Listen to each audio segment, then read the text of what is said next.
Steve in Toronto, CBS Sports. Christopher, this weekend is pretty unique in the sense that it's not often that the Cup Series has a companion weekend with the Cars Tour, much less the Wheel and Modified Tour. Knowing that this has become a big showcase for the grassroots level, what is it like to come to a race and know that not only you have the big show with Cup trucks, anything nationally, but also to have the pro late models and late model stocks and the modifieds as well? Yeah, I mean, I think it's a huge opportunity for them, and I love that. I love having being able to showcase the lower levels of automobile racing, and for the late model guys, the modified guys, to be able to race on the same track that the Cup cars are at. It's a big stage. Obviously, the crowd's going to be really big all weekend long. So I think it's a great opportunity to showcase some of the young stars that are coming up, and you have a lot of industry personnel that will be paying attention to those events. That if they're off on their own, you might not otherwise get that attention. So.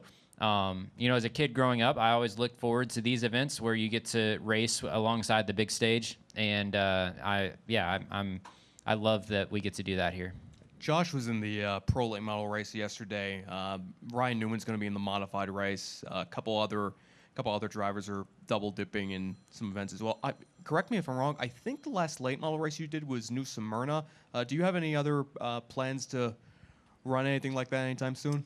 No, not right now. I don't know. I learned to never say never, but I don't know what I don't have any planned as of now. Thanks, Christopher. Thank you. I'm about to dust in, then we'll go to the mill here. Dustin Long, NBC Sports.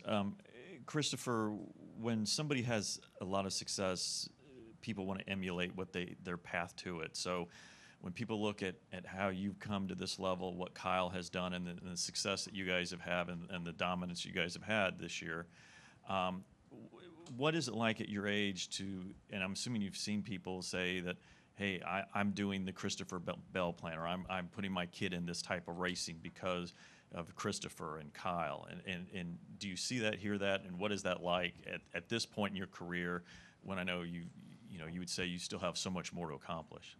Yeah, I mean, it's really cool, especially getting back to like my local tracks in Oklahoma, and just hearing that people are trying to follow and do what I did is really special. Even like the Toyota Racing Development deal, or the Toyota Driver Development deal, it's cool to be able to pioneer that path and have others that are following behind now. I look at Corey Heim. Looks like he's well on his way to being a Cup Series star at some point in his career through the TRD program, and I do take a lot of pride in that, and it's really cool to see, and I hope it continues. I would love to get more Oklahoma dirt racers that may not otherwise have the opportunity, like get more of those guys up here if they have the talent to do it.